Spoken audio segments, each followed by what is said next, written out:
Hello. It is a flute week, me, my flute, and I. And I actually posted a poll on my Facebook page this week to see if anyone wanted to hear either Kokopelli by Katherine Hoover or Syrinx by Debussy, and Kokopelli won. So that's what I'm playing today. I love the words of the composer that she shares. Better than anything I could say, much more concise. She says, Kokopelli, the flute player, was a great Mahu, or legendary hero of the Hopi. He's said to have led the migrations through the southwest, the sound of his flute echoing through the great canyons and cliffs. In this piece, I've tried to capture some of this sense of spaciousness and of the Hopi's deep kinship with this land. And how I relate to the piece, it's one of my favorite solo flute pieces.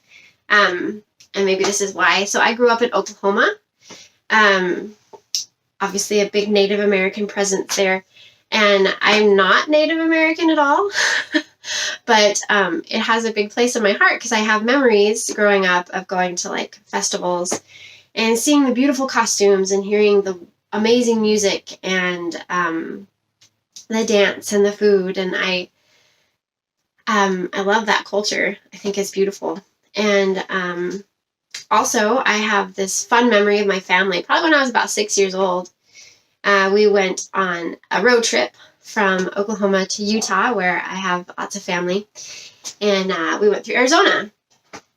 And we visited the Grand Canyon and Mesa Verde and the petroglyphs and all of these things that give you this sense of like ancientness and spaciousness.